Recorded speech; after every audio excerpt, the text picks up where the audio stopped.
janati tava jananam kalo na janati tava samapanam drushto maya tava Mahakarah Yogeshwara Kala Kala Yogeshwara Kala Kala.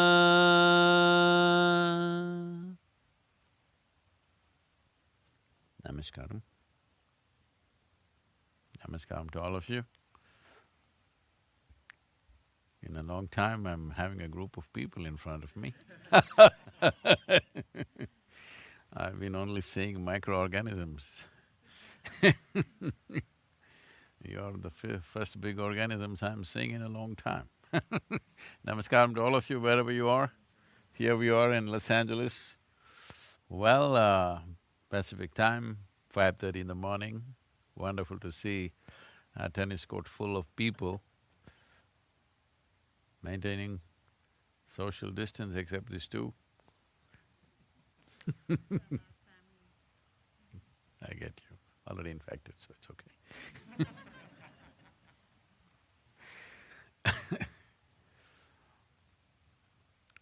Well, as you know, the virus dances on across the world, particularly in the United States and India. Still nearly 1,000 deaths per day.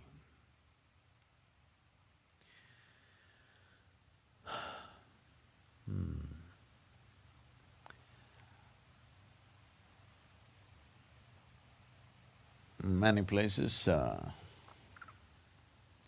slowly the medical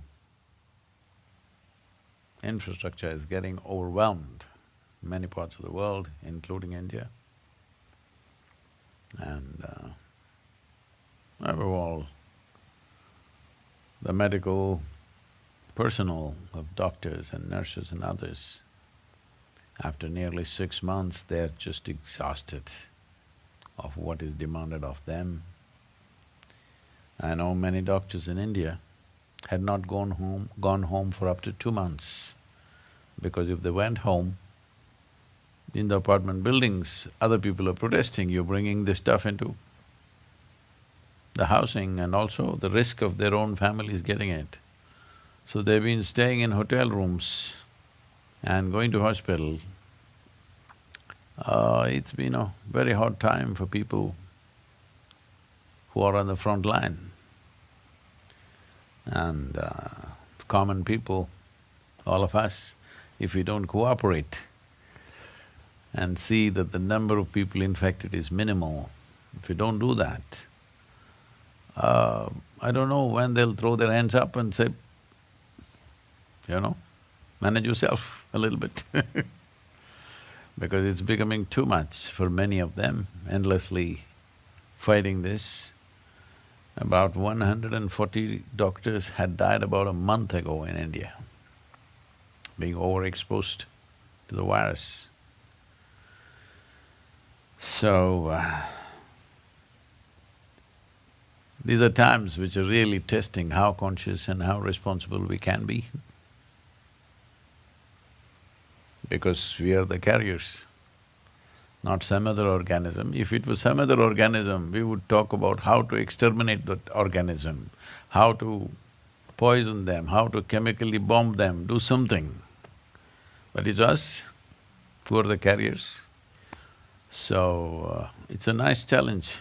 It's a terrible challenge, but nice challenge for all of us to prove that we're human. When I say to prove that we're human, this is the only creature who is referred to as a being. So the first quality of who we are is we know how to be. Hello?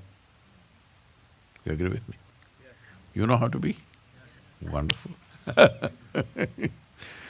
But How to be has been the human challenge. People are struggling how to be, not just because of virus, even otherwise, just how to be.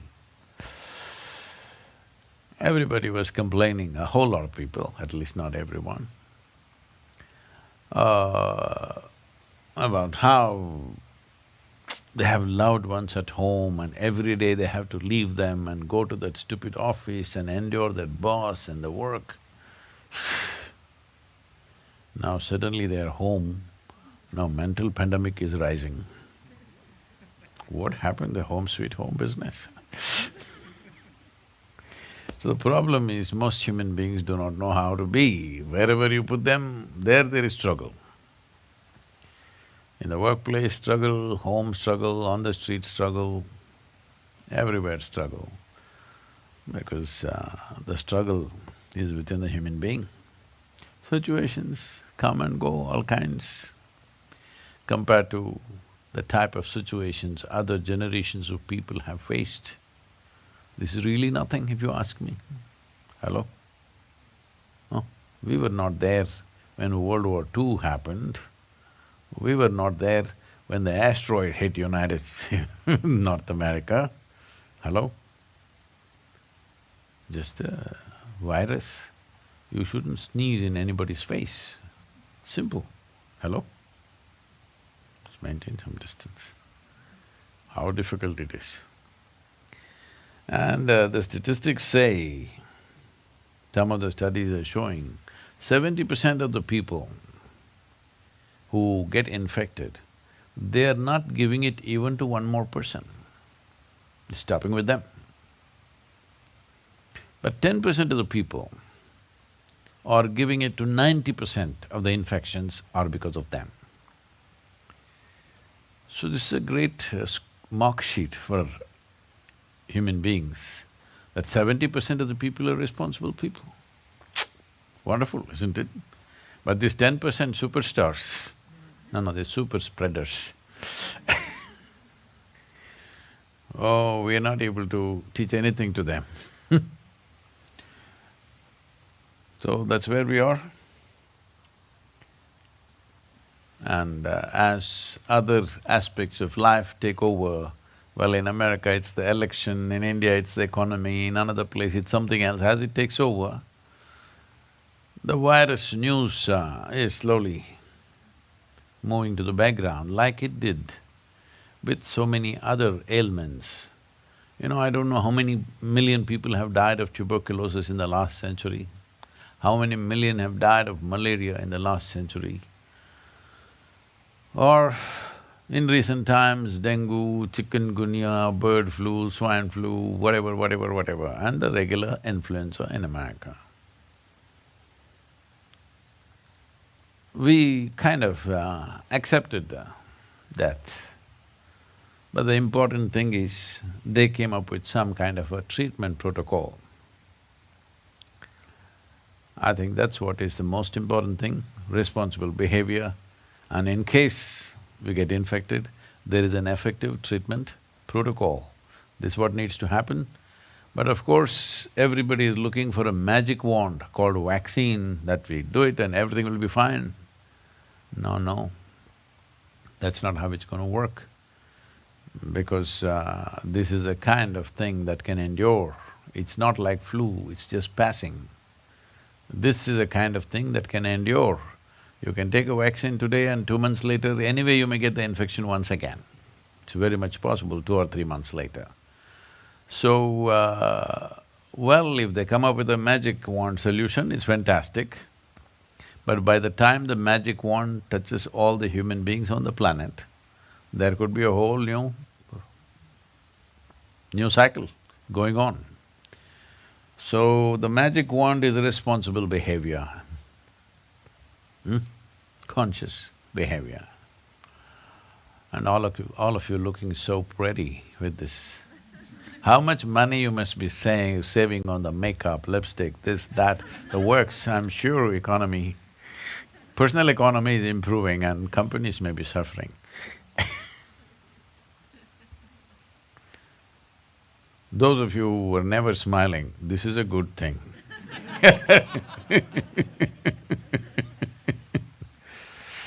Well, as you know, we've been traveling to various parts of America, particularly touching all the Native American cultural centers and reservations, but unfortunately, most reservations are under some kind of lockdown because that population is quite badly affected by the virus. And most of the elders in the tribes or in the nations are over in their late 70s or 80s, so meeting them has been a challenge.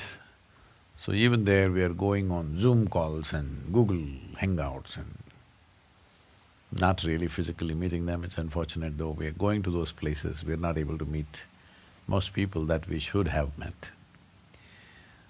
But passing through some parts of America has been very a powerful experience. We will be exploring these dimensions and putting it out, it'll take some time.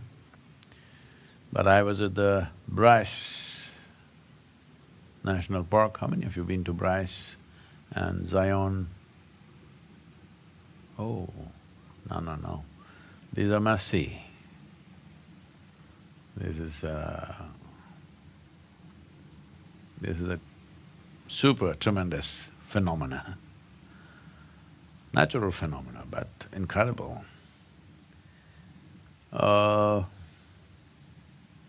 Those people who read textbook science and think they got it, you know, there are many people who read a high school science textbook and they think they know the universe. And today, 8-year-old, 10-year-old kids, they're on their phone and they think they know the entire cosmos. I think an exposure to this kind of natural phenomena is good, at least it'll confuse you. Confusion is a very good thing. Because people have been fed upon religions, philosophies and ideologies of absolutism. This is it. This is it is the dumbest thing to say, because we are living in such a phenomena called life. There is no this is it. It is too complex, too sophisticated, too beyond human perception for any fool to say, this is it. But unfortunately, people have been fed upon this is it business. They believe this and this, 5 things, dumbest 5 things, and they think this is it, because somebody told them. Well, it's written in a book. You know, you can also write a book, you're an American, hello? You can also write a book, you know. Anybody can write a book. Only thing is, you must write it on a old piece of paper and say this was 1,000 years old. And everybody will say, this is it. So whether the book was written 1,000 years ago or 10,000 years ago, oh, Sadhguru, there was no paper 10,000 years ago, but they wrote on stone tablets, they wrote on gold plates, they wrote on copper plates, you know. It doesn't matter where the hell is written, what is written, there is no this is it to life. If one kills their wonder and inquiry into every dimension of life, every moment of their life, they've killed themselves, nothing else. So I was at the Bryce National Park and I just looked at this whole phenomena. Incredible means, you know, human eye cannot grasp it. So, can I torture you with a poem? Hello? No, I can't see your real expression, so you must It's called Confounded. Rocks and more rocks, not just lying there, but have risen to impossible geometric symphony. Rocks and more rocks, not just lying there, but have risen to impossible geometric symphony, staring down at you like living things that they are. Staring down at you like living things that they are. What insane heart and industrious hand could put them all up in these magnificent forms that the human eye finds hard to comprehend? All one can do is stare, confounded by this craft of creation. What insane heart and industrious hand could put them all up in these magnificent forms the human eye finds hard to comprehend. All one can do is stare confounded by this craft of creation. Those of you who are living in United States, you must see these places, huh? Hello? Rocks have risen, so before you're buried, you must see. It's very important because living in closed societies, living within the four walls of home, you will become an absolutist. This is it, that is it, you know what temperature to set the air conditioning. This makes you a little removed from life process because it's absolute. 72 degrees, is that what you said? Hello? It's absolute. That's not how it is. That's not how life is. That's not how this is. That's not how anything is in the universe. So this absolutist way of looking at life has entered human mind largely through religion, through philosophies, through ideologies. Now unfortunately, the textbook science also is doing that. They're also becoming absolutists, this is it. But every 2 years they keep changing their opinion, that is a good thing about them. But the religious people, the philosophical people, ideological people, they refuse to change their opinion. They're absolute. These are every 2 years absolute, but something else, some other observation comes and they keep changing. It is not necessary to sit here and think, I know how the earth spins. You don't know. Hello? Do you know? Do you know how the planet is spinning? Or are you the planet spinner? Hello, anybody? Because most people are going around in their life, the expression on their face when I look at them, I think they're planet spinners, they must be spinning the planet. With such a big burden on their face, they're like, you know. God damn it, everything is happening, it's for you to experience the bounty of life. Your problem is, did you ever think you must live like a grasshopper? Hello? No? You never envied him that how he hops? Hello? Frog? I'm sure you try to kiss one. No, because culturally it's believed that there is a guy hiding behind. Only prince or princess also, hello? It's better we create both the stories so that frogs get cared for. You never thought in your neighbor's house, that grasshopper, you want to be like him. You feel envious how he hops. Well, but this is happening all the time. You want to live like somebody else, you want to be like somebody else. You don't even know whether these creatures are better than grasshoppers. Hello? But you want to be like them because socially it is established, that is a better life than this. So the moment you get into this madness, then unnecessarily life becomes challenging, unnecessarily life becomes misery, because if you hop this much, that guy hops that much and that guy hops so you hop that much. And because he hopped more and you try to hop more and you'll broke one of your legs and you still want to hop and it hurts.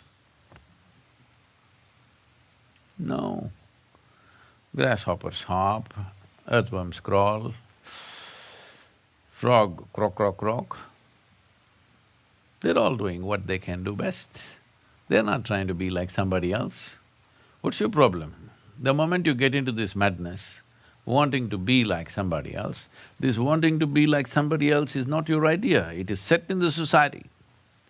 When you went to kindergarten school itself, they told you who is number one, who is number two. Of course you want to be the least number, I don't know why.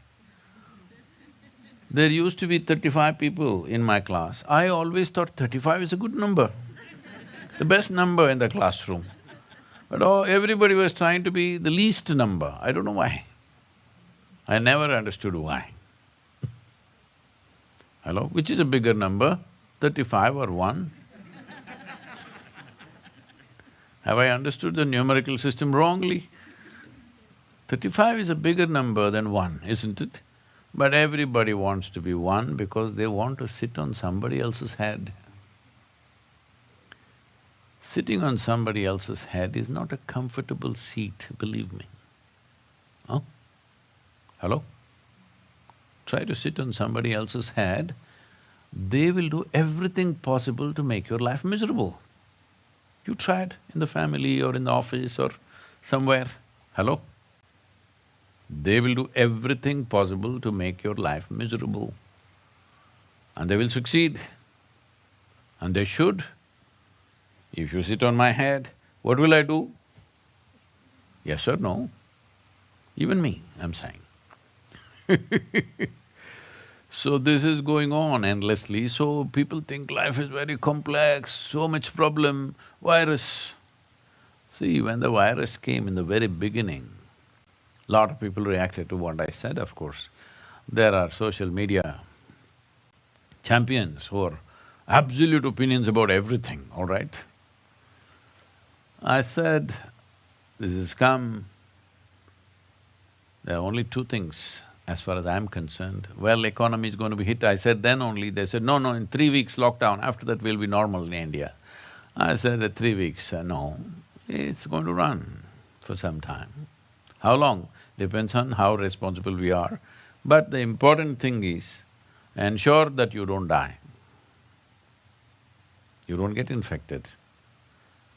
Suppose it happens to you, ensure it doesn't go to one more person. And ensure that nobody starves to death on this planet. This is all. Rest of it, what will happen? At the most, what will happen? Maybe we will live as people lived 20 years ago, as all of us lived 20 years ago. Economy going down means just that, isn't it? Hello? Maybe we will live as we lived 20 years ago. Believe me, I remember everything 20 years ago, life was not bad. Hello? Was it bad? I'm sure all of you are over 20. Was it very bad? It was fine. Or let's say we live like how people lived 30 years ago. Was it very bad? If you look at the numbers, it's all bad, economy was here, now it's here, whatever. But life was not bad, even 100 years ago people lived well, in their own way. Maybe they didn't have what you have. So all that'll happen is maybe you'll have little less. As long as people don't starve, that we must ensure, and people don't die, what's your problem, I'm asking? Right now, we've been running our economic engine like this, all of us full throttle, full, everything we can do, and it's roaring. But any of you holding the steering wheel of the economic engine, which way it should go? Hello? Is anybody holding the steering wheel? No. An engine which is on full throttle with nobody at the steering wheel, you know what that is? Hello? Yes or no? You know what that is? It's an impending disaster, that's what it is. So right now, somebody put brakes on you. I'm not trying to philosophize, everything is okay. No, we have hard times, no question. There's no question about it. I'm not philosophizing and saying it's all right, virus is a good thing to happen. People keep asking me, Sadhguru, is there some lesson to be learned from the virus? You didn't learn from anybody, now you want to learn from a microorganism? You ignored your parents, you ignored your teachers, you ignored me. Now you want to learn from a microorganism? You think it's possible for you? Right now, because you're little down, you're thinking of learning from a microorganism. What a pious intent, huh? From a microorganism, something that you cannot see, from that you are willing to learn. Arey, I've been trying to teach you for a long time. So, these are hard times. But the difficulty should be only in the surrounding, not here. There may be a little more difficult to make a living, maybe may be a little more difficult to pay your bills, maybe it may a little more difficult to pursue whatever we were pursuing in our lives. But existence should not become difficult, isn't it? Air is cleaner, everybody is saying. Everywhere in the world except California. Everywhere in the world, people are saying air is cleaner, traffic is thinner, and whatever. So many benefits. Birds are singing in their homes, you know. Whole lot of people reporting in India, birds are singing in their gardens. So everything seems to be good except that a few difficulties are there in terms of economic well-being, social stuff. There are party animals who cannot live without a party, they're throwing virus parties. That is how to spread virus to all your friends. Because that's the way friendship is, isn't it? Hello? If you are drinking, you make sure your friend also drinks. If you are smoking, you make sure your friend also smokes. Isn't this the way of friendship? Because you would like to die together. That's ultimate friendship, that we're willing to die for each other, isn't it? Both of us smoke, both of us drink, both of us get infected. Friendship. Two guys went drinking. See, friends means we must drink together, we must smoke together, we must get infected together, of course.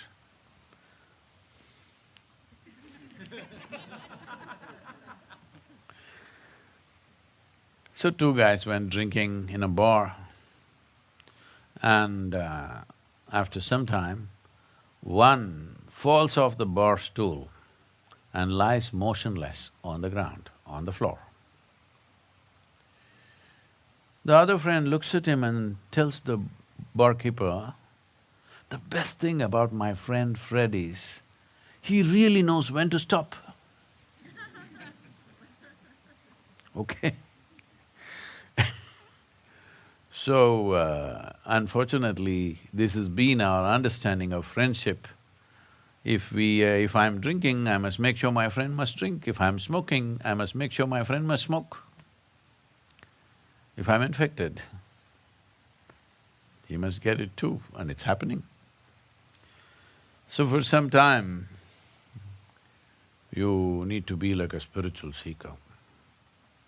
The entire world, if they just sit like this for a fortnight.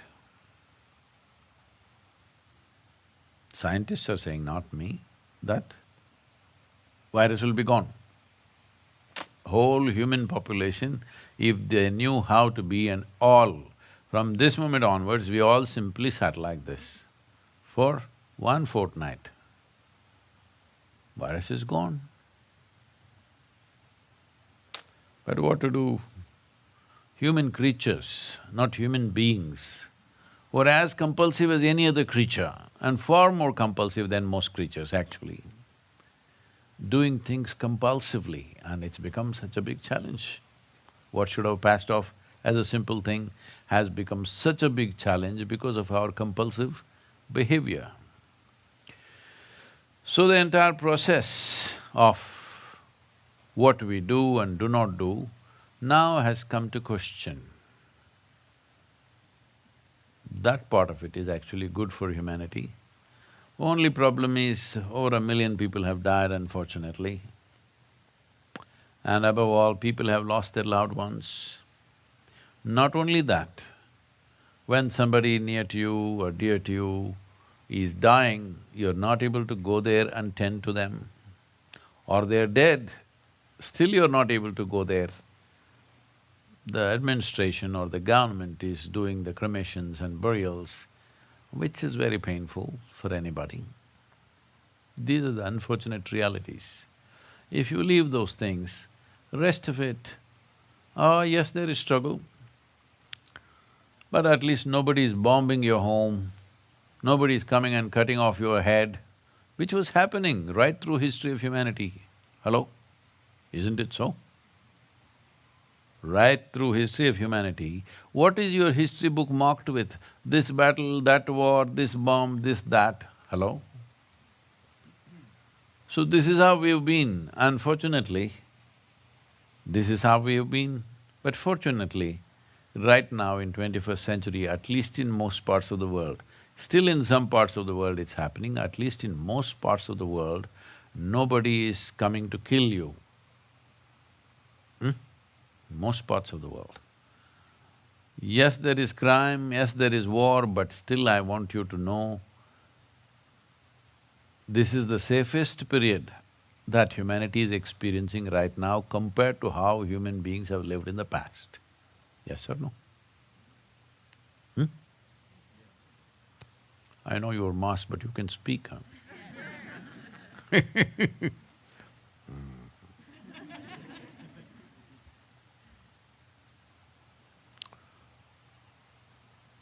I've been exploring America's fascination with the outlaws of the Wild West time and all that stuff.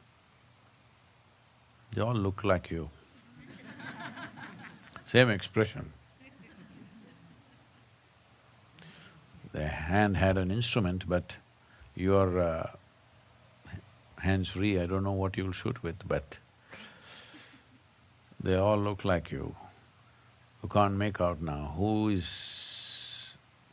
the bank's customer, who's come to clean up. Because we were just driving in Utah and I whizzed past a board, a small board, and it registered in my… because I was at a certain speed, I just passed. Then it registered in my mind, it read Butch Cassidy's home. I stopped almost a quarter mile away and then turned back and went. A small little log cottage, it is a place where Butch Cassidy lived. You know Butch Cassidy? All of you know? Young people don't know. Everything interesting happened before you were born. So, I mean, our generation, nobody does not know who is Butch Cassidy and the Sundance Kid stuff, okay? So we went back and spent some time there, a small little cottage, and somebody preserved it nicely as it was supposed to be at that time. So America's fascination with outlaws has been big, and we are looking at researching something to do something about that, about why people were so fascinated by outlaws. At least you're dressed like one. So I think it's a good time to explore that aspect.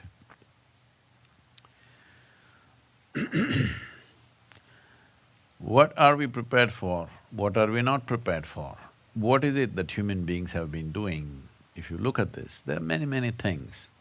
But it came to my notice, in 1958, both the United States government and the USSR government of the time, both of them wanted to explode a nuclear bomb on the moon. Did you know this? Because they wanted to prove that, they dominate the outer space. The way to prove it is nuclear bomb the moon. Then the US strategists went back on it because one thing is they thought, suppose you shoot this bomb or launch this bomb, suppose it misses the moon, and it's always possible it'll come straight back and hit some part of geography on the planet. So they kind of gave it up. The Russians gave it up, it was USSR at that time. They gave it up because they calculated, because there's no atmosphere, if you put the nuclear bomb, the amount of dust that will rise is so little and it will be so brief that you may not be able to catch it on the camera in an impressive manner. So they gave it up for that reason. But can you believe it? They wanted to bomb the moon. Hello? There is nobody to kill. There is nobody to kill, the terrain doesn't belong to anybody yet, but they want to bomb the moon. This is a clear example of how human beings have been. Time to change that. It's not about the virus, it's about us. The way we have been living here, aren't we the worst virus on the planet? Hello? From 1970 to 2016, 68% of the vertebrate population has been exterminated. 68, yes, that's a correct number, I'm telling you. By now, it's over 70%. 70% of the vertebrate population we have killed in 50 years. And a similar percentage of insects, worms, other bioactivity we have destroyed. If anybody else was observing, suppose the grasshoppers, today they're popular, you know. The grasshoppers were ruling this planet. They would think, these virus we must eliminate somehow. Yes or no? Would they think or no? If any other species had done what we are doing to this planet, would we have not thought how to eliminate this species by doing whatever, poison the earth, poison, chemically bomb them, nuclear bomb them, whatever, when we are willing to bomb the moon, just to prove that we can explode something out there. And we want to take a picture.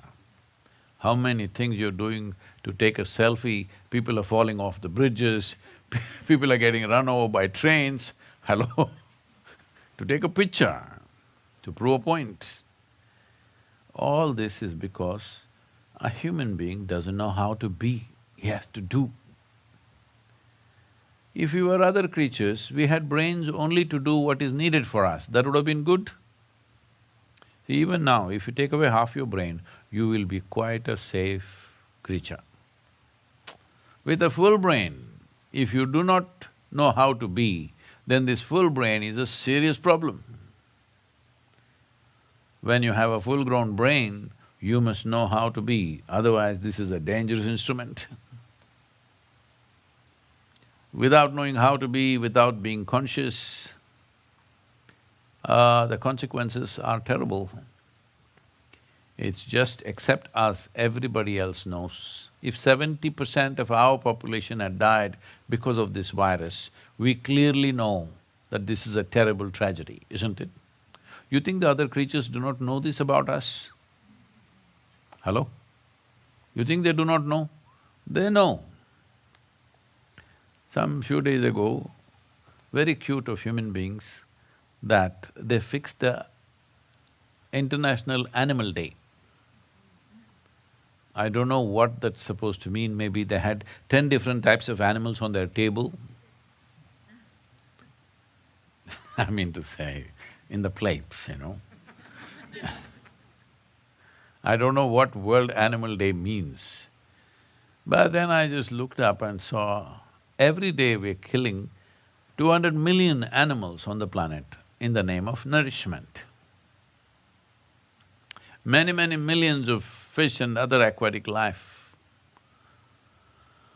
Over 1.2 trillion fish per year and some 72 billion other animals per year. For 7.6 billion people, do you need this much food? We don't need that much food, but we are killing because we've started an industry. Today, this many animals should be slaughtered, it doesn't matter whether you can eat that many or not. That's about it. So, with so much brain and industry that we have set up, we can't stop anything. In a way, virus has put a brake on it. You know this, I've said this before.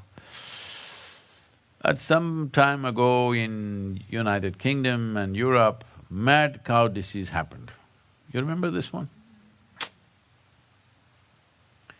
So two cows met in the English meadow, English cows. So one said to the other, "What is your opinion about the mad cow disease?" The other one said, "I don't care a hoot, because I am a helicopter."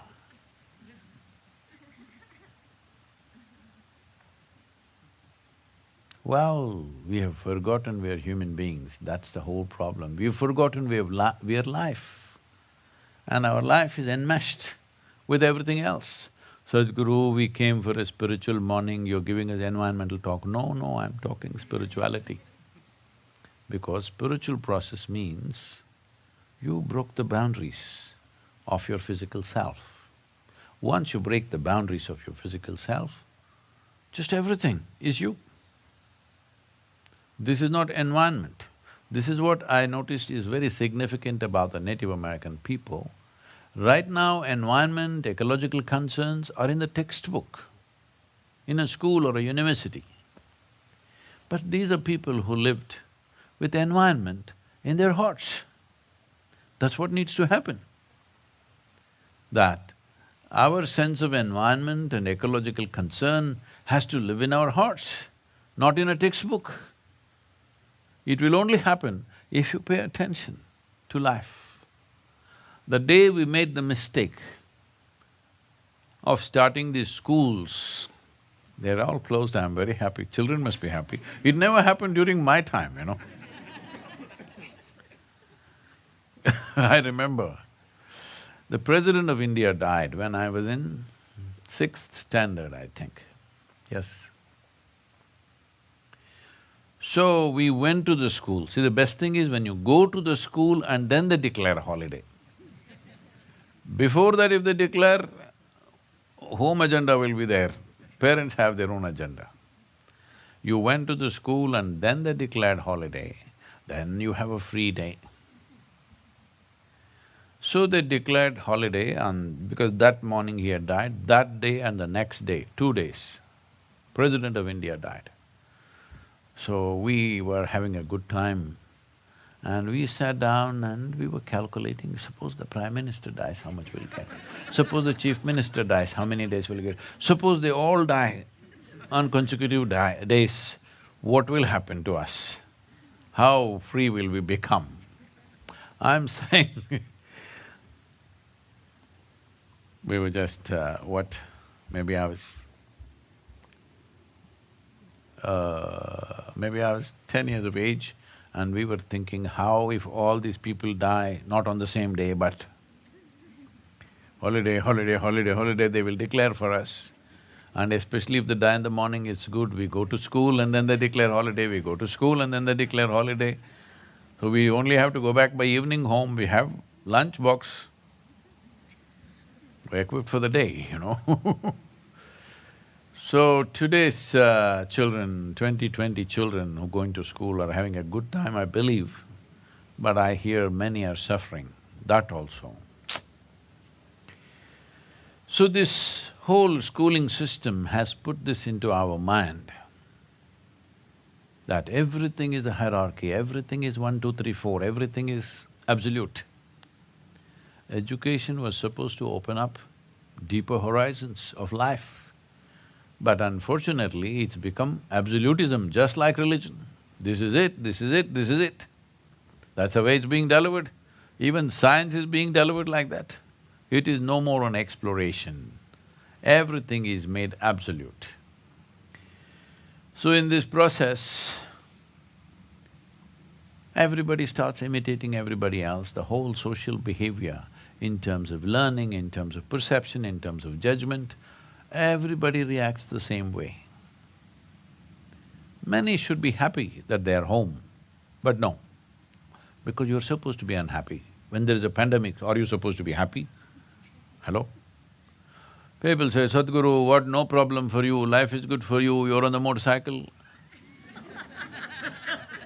You don't know. For me also, the entire 2020 plan and 2021 plan, whatever we had, whatever we invested in, everything wiped out. Yes, and I have a few thousand people on my physical responsibility to feed them and to take care of them and everything. Well, the foundation is sitting with zero revenue right now, zero. But we have people and we have projects, we have schools to run, we're still keeping those things going. We have projects to fulfill, we're still keeping that going. So I have more troubles than you, but with all of you, with me, I have learned to enjoy my troubles.